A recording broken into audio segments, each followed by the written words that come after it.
নমস্কার, আপনাদের সামনে আবার হাজির একটি নতুন প্রতিবেদন নিয়ে। প্রতিবেদনটি আজকের পুরো ভিন্ন এবং একটি ধর্মীয় ব্যাপার নিয়ে। সবাইকে আমি আগেই বলে রাখছি, আমি একজন সনাতনী হিন্দু পরিবারের ছেলে, কিন্তু কিছু ব্যাপারে যখন মনে আঘাত লাগে বা কোনো একটা কারণ নিয়ে মনের ভিতরে খোঁচা মারে এবং সেটা জ্বালাদায়ক হয় এবং আমার ধর্মকে অন্য ধর্মীয় ব্যক্তিরা নানা রকম উক্তি করে ছোট করে, তখন খারাপ লাগে। আর তার জন্য আমি অনেক সময় প্রতিবাদী হই। সেই কারণেই আজকের আমার এই ভিডিওটা, যে একটু শুনবেন এবং যদি আমি কোনো কথা ভুল বলে থাকি আপনারা কমেন্টের মাধ্যমে আমাকে জানাবেন। কারণ আমার এই ব্যাপারে যে অতিরিক্ত জ্ঞান আছে তাও না, কিন্তু আমি অনেক পুস্তক পড়ে, অনেক গ্রন্থ পড়ে যেগুলো জানতে পেরেছি সেইটাই আপনাদের সাথে আলোচনা করতে এসেছি। আলোচনার বিষয় হলো আজকের মহাকুম্ভ। আচ্ছা, সরকার আয়োজন করেছেন মহাকুম্ভর 144 বছরে এই মহাকুম্ভ অনুষ্ঠিত হয়। ত্রিবেণী সঙ্গমে এই মহাকুম্ভ প্রয়াগরাজে আসর বসেছে এবারে, এবং এই গঙ্গা স্নানের জন্য সবাই উদ্গ্রীব হয়ে গরিব, দুঃখী, বড়লোক, ধনী ব্যক্তি, বিজনেসম্যান, শিল্পপতি, সেলিব্রিটি সবাই ঝাঁপিয়ে পড়ছে। সবাই কি না, এই ত্রিবেণী সঙ্গমে গিয়ে যদি চান করা যায় তাহলে সব পাপমুক্ত হয়ে যাবে। কেউ কেউ প্রচার করছেন নতুন করে জীবন এবং যৌবন ফিরে পাবে এবং যৌবনকে সারা জীবন ধরে রাখতে পারবে এই ত্রিবেণী সঙ্গমে, এই মহাকুম্ভতে স্নান করলে, এবং জীবনে যত পাপ করেছি সব মুক্ত হয়ে যাবে। আমি তাদের উদ্দেশ্যে একটি কথা বলতে চাই, আপনি যদি একজন হিন্দু ধর্মের মানুষ হয়ে থাকেন, আপনার ধর্মকে নিয়ে এইভাবে বিকৃত করা হচ্ছে, আপনার গায়ে লাগে না? পাপ কোনোদিন গঙ্গা জলে চান করলে মুক্ত হয় না। কোনো গ্রন্থতে পাবেন না যে গঙ্গায় চান করেছে পাপ মুক্ত হয়ে গেছে। তাই যদি হতো, খুদ অবতার এই ধরায় যখন জন্ম নিয়েছিলেন শ্রীকৃষ্ণ, তিনি যখন পাপমুক্ত হতে পারেননি, তা আপনি কে যে আপনি পাপমুক্ত হয়ে যাবেন একটু চান করে? আপনার বৃদ্ধ বাবা অসুস্থ ঘরে, সে নানা রকম ব্যথা বেদনায় জর্জরিত, সে ছেলেকে বলছে আমাকে ডাক্তারখানা নিয়ে যা, কি হসপিটালে ভর্তি কর, কি আমার সেবা শুশ্রূষা কর, সে সেই আশায় আহা বাবা মা করে বেড়াচ্ছে। আপনি সেদিকে ধ্যান না দিয়ে আপনি কুম্ভমেলার টিকিটের ব্যবস্থা করে, আপনি টিকিট কেটে আপনি কিছু অর্থ জোগাড় করে আপনি চলে গেলেন কুম্ভতে চান করতে, কেননা পুণ্য অর্জন করবেন। কি পুণ্য অর্জন করবেন? আপনি সাবাল্যক হওয়ার পরে, আমি নাবাল্যকটা বাদই দিলাম, সাবাল্যক হওয়ার পরে আমরা সাধারণ মানুষরা অনেক রকম পাপ করে থাকি। কোনো মানুষের মনে আঘাত দিই, কাউকে গালিগালাজ করি, অর্থ অভাবে কেউ চুরি করে, কেউ ডাকাতি করে, কেউ রাহাজানি করে, কেউ শ্লীলতাহানি করে, কেউ গুরুজনদের কষ্ট দেয়। এভাবে নানা ধরনের আমরা পাপে জর্জরিত হই। সেই পাপ মুক্ত হয়ে যাবে এই ত্রিবেণী সঙ্গমে চান করলে। কোন গ্রন্থে লেখা আছে কেউ প্রমাণ করাতে পারবে? মহাভারতে গান্ধারী অভিশাপ দিয়েছিলেন শ্রীকৃষ্ণকে, তাকে পর্যন্ত সেই পাপের সাজা নিতে হয়েছে, সাধারণ বেদের হাতে তাকে মরতে হয়েছে। দেখুন, এই ধর্মগ্রন্থ নিয়ে যদি আলোচনা করা হয়, বিস্তারিত আলোচনা হবে এবং বহু বড় ভিডিও হবে। আমি সেটা জানি না, সংক্ষেপে বলছি, কিছু কিছু উল্লেখ করছি, আপনারা সেটা বোঝার চেষ্টা করবেন এবং পারলে আপনারা গ্রন্থ খুঁজে বের করে তথ্য নিয়ে তারপরে আপনারা বলবেন। তাই হিন্দু ধর্মকে এরকম বিকৃত করার কোনো মানে হয় না। প্রথমত কথা হচ্ছে, এই মহাকুম্ভতে চান করার একটি নির্দিষ্ট দিন হয়, সেই দিনটি বাদ দিয়েও 1.5 মাস করে দেওয়া হয়েছে। এর কোনো যুক্তি হয় না। 1.5 মাস কেন? আমি সারা বছরে যে কোনো দিন ওখানে গিয়ে চান করতে পারি। তাই যদি হয় আমি যে কোনো দিন চান করতে পারি। 1.5 মাস করা হয়েছে ব্যবসায়িক কারণে, এটা আমি বিশ্বাস করি, জানি না আপনি বিশ্বাস করেন কি না। তাহলে আমাদের এই পশ্চিমবাংলায় দুর্গাপুজো হয়, দশমী হয়ে যাওয়ার পরে তা সেটাকে তো আরও 1 মাস বাড়িয়ে নেওয়া যায়। চলবে, দশমীর পরে একাদশী, দ্বাদশী, ত্রয়োদশী এরকম চলতে থাকবে, এই নিয়েই আমরা মত্ত থাকব। এই কারণে কোনো মুসলিমকে যদি জিজ্ঞাসা করা হয় তোমার ভগবানকে, এক কথায় উত্তর দেয়। আর যদি কোনো খ্রিস্টানকে বলা হয় সেও এক কথায় উত্তর দেয়। কিন্তু আমাদের হিন্দুকে যদি কেউ প্রশ্ন করে তোমার ভগবানকে, এক একজন এক এক রকম কনফিউজ চলে যায়, কনফিউজ হয়ে যাই আমরা।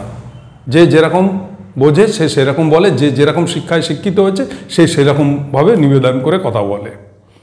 এবং তারা যখন মসজিদে যায় তখন কেন যায়, তাদের সপ্তাহে একটি নির্দিষ্ট দিন আছে, সেই নামাজ পড়তে হয়, কেন পড়ে, এক কথায় তারা উত্তর দেয় এই কারণে যে আমরা এই কারণে যাই, এবং আমি সেই কারণগুলো উল্লেখ করছি না এখানে, এই কারণে যাই এবং এই দিনটা আমরা মানি, এই দিনে আমরা নামাজটা পড়তেই হয়, অন্য দিন পড়ি চাই না পড়ি। খ্রিস্টানদেরও চার্চে একটি নির্দিষ্ট দিনে যায়, তারাও বলে যে আমরা এই আপন করতে যাই বা এই প্রার্থনা করতে যাই, সেটা বলে। কিন্তু আমরা আমাদের কাউকে যদি আপনি জিজ্ঞেস করেন তুমি মন্দিরে যাও কেন, সে হয়তো বলে বসবে ভাই আমি অনেক ঋণগ্রস্ত হয়ে পড়েছি, তাই আমি আজ মন্দিরে একটু পুজো দিয়ে আসি। আমি আজ তারাপীঠে যাচ্ছি কারণ আমার শরীর দীর্ঘদিন ধরে ভালো যাচ্ছে না। কেউ বলবে আমার চাকরি পাচ্ছি না, কেউ বলছে আমার লেখাপড়াটা ভালো হচ্ছে না। মানে যে যেরকম পারছে সেরকম নিয়ে মন্দিরে, কেন গেলেই কি আপনাকে দিয়ে দেবে? এটা কিন্তু কোনো ধর্মগ্রন্থে লেখা নেই। বলা হয়েছে কর্মই বড় ধর্ম, আপনি যেরকম কর্ম করবেন আপনি সেরকমই ফল পাবেন। আর কোনো গঙ্গা স্নান করলেই আপনার পাপমুক্ত হয়ে যাবে, যদি এরকম হতো তাহলে যত পৃথিবীর পাপী আছে সব চান করে নিলে সব পাপমুক্ত হয়ে যাবে। আর যদি তাই হতো, ওখানে চান করতে গিয়ে দেখেছেন কত মানুষ পাপিষ্ট হয়ে মারা গেছে, এবং আবার তারপরেও ঘটনা ঘটেছে ট্রেন ধরতে গিয়েও কতজন পায়ের তলায় পিষ্ট হয়ে মারা গেছেন। এই হচ্ছে আমাদের মানে পুণ্য তীর্থস্থান, এবং পুণ্য অর্জন করতে গিয়ে আমাদের তীর্থস্থানে এই হাল হচ্ছে। কিছুদিন আগে দেখেছেন ভারতবর্ষেরই একটি শহরে একটি গুরুদেবের একটি অনুষ্ঠানে গিয়ে কত লোক মারা গেছে পিষ্ট হয়ে, কারণ আমরা ধর্মটাকে বিকৃত করি। তাই ধর্মকে বিকৃত না করে এই কুম্ভ এই যে একটা আলোড়ন সৃষ্টি করা, এইভাবে কোনো ধর্মকে জয় করা যায় না, ধর্মকে বড় করা যায় না। ধর্মের কতগুলো নিষ্ঠা হওয়া উচিত এবং প্রকৃত অর্থ হওয়া উচিত, এবং প্রকৃত অর্থ সবাইকে জানা উচিত। একটি মুসলিম ছেলেকে বাচ্চাবেলা থেকে তাকে কোরআন সম্বন্ধে বোঝানো হয়, কোরআন পাঠ করানো হয়, তাদের প্রতিটা ঘরে কোরআন থাকে। আর আমাদের 100টা ঘরে গেলে আপনি 10টা ঘরে গীতা পাবেন কিনা সন্দেহ আছে। আমার ঘরে আছে, আমি পাঠ করি, আমি বোঝার চেষ্টা করি, কিন্তু সবাই না।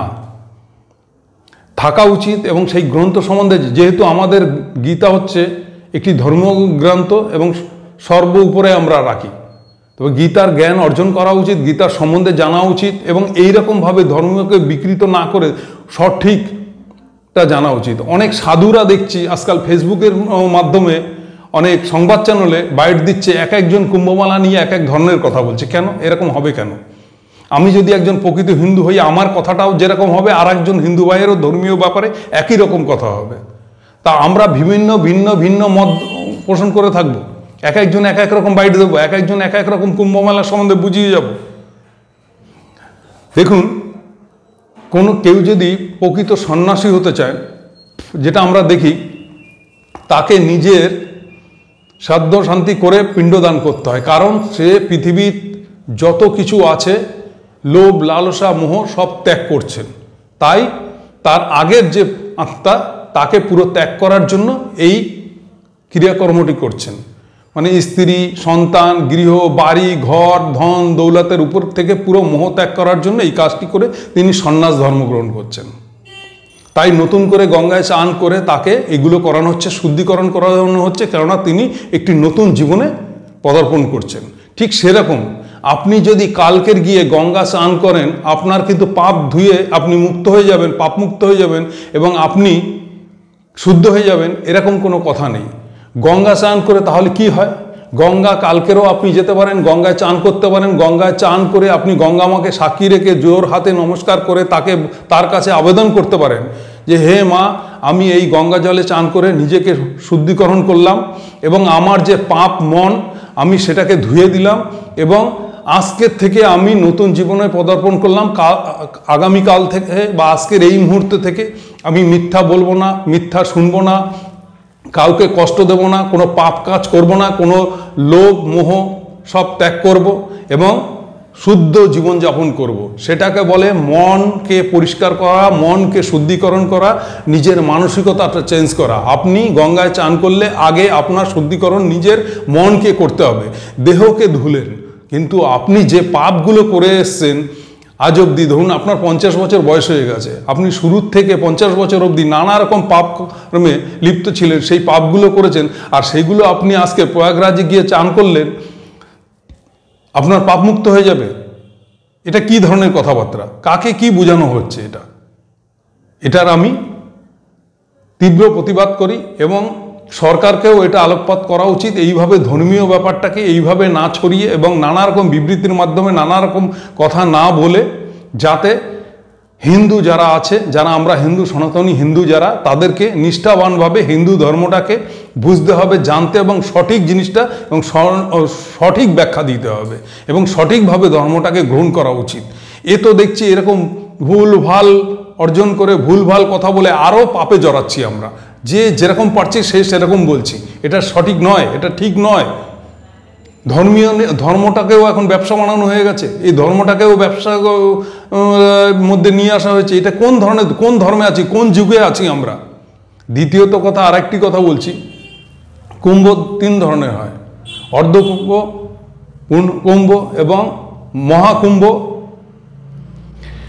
এই যে 3টে ধরনের কুম্ভর কথা বলা হয়েছে এখানে, দেখুন এই কুম্ভর কথা এখানে আমি একটি গ্রন্থ হাতে নিয়ে বসে আছি, তাতেই লেখা রয়েছে 3 ধরনের কুম্ভ হয়, মহাকুম্ভ, পূর্ণকুম্ভ, অর্ধকুম্ভ। তো কিন্তু মানুষকে কিন্তু তা বোঝানো হয় না, মানুষকে নানা রকম ডাইভার্ট করে নানা রকম কথা বোঝানো হয়। এটা সঠিক নয়। এবং আমাদের দেশ স্বাধীন হওয়ার পরে এরকম কয়েকবার হয়ে গেছে মহাকুম্ভ, কি না 144 বছর পরে এই কুম্ভটার কারণ মানুষকে এইভাবে ডাইভার্ট করা হয়। 25 বছর আগে যদি এই কুম্ভমেলা মহাকুম্ভ হয়ে থাকে, মানুষ ভুলে যাবে, মানুষ মনে রাখবে না, এটা নিয়ে কেউ বিতর্কে থাকবে না, সবাই হিরিকে। আর আমাদের মধ্যে একটা জিনিস আছে, আমরা হিরিকে নাচতে পছন্দ করি, মানে শোনা কথায় কান দেওয়া, এবং ও করছে আমাকেও করতে হবে, ও মনে হয় আমার থেকে ধর্মীয় ব্যাপারটা বেশি অর্জন করে নিচ্ছে, ও পুণ্য অর্জন করে নিচ্ছে, তাহলে আমিও যাই। এই জিনিসটা আমাদের মধ্যে থেকে ছুঁড়ে ফেলতে হবে এবং সঠিক ধর্মটাকে গ্রহণ করতে হবে এবং সঠিক জ্ঞানটা অর্জন করতে হবে। এবং আমি মনে করি প্রতিটা ঘরে ছোটবেলার থেকে গীতা সম্বন্ধে বোঝানো উচিত। গীতা একটি ধর্মীয় গ্রন্থ এবং আমার মতে বলে স্কুল কলেজেও গীতা সম্বন্ধে পড়ানো উচিত, তাহলে এই ধরনের ভুল ভ্রান্তি মানুষের মধ্যে ছড়াবে না। প্রথমেই বলেছি যে স্বয়ং শ্রীকৃষ্ণ নিজেকে পাপমুক্ত করতে পারেনি, তো সাধারণ মানুষ কোথার থেকে এই প্রয়াগরাজে চান করে পাপমুক্ত হবে? একটু আমার কথাগুলো ভেবে দেখবেন। আমি বিস্তারিত আলোচনা করলাম না, খুব সংক্ষিপ্ত আলোচনার মাধ্যমে বললাম। এগুলো ঠিক নয় আমার মনে হয়েছে, জানি না আপনাদের মধ্যে কি মনে হয়েছে।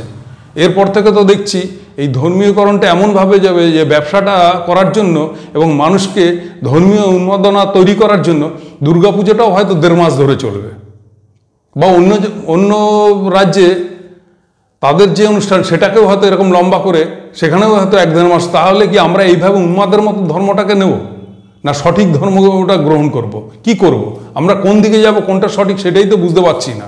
সাধারণ মানুষের মধ্যে কনফিউজ হয়ে যাচ্ছে যে কি করব, এবং এক একজনের বাণী এক এক রকম। এটা সঠিক নয় আমি মনে করি সাধারণ মানুষ হিসাবে। জানি না আপনারা কি মনে করেন। আপনারা যদি মনে করেন যে আমি সঠিক বলছি বা আমার যদি কোনো ভুল থাকে, আপনারা কমেন্টের মাধ্যমে জানাবেন। ধন্যবাদ।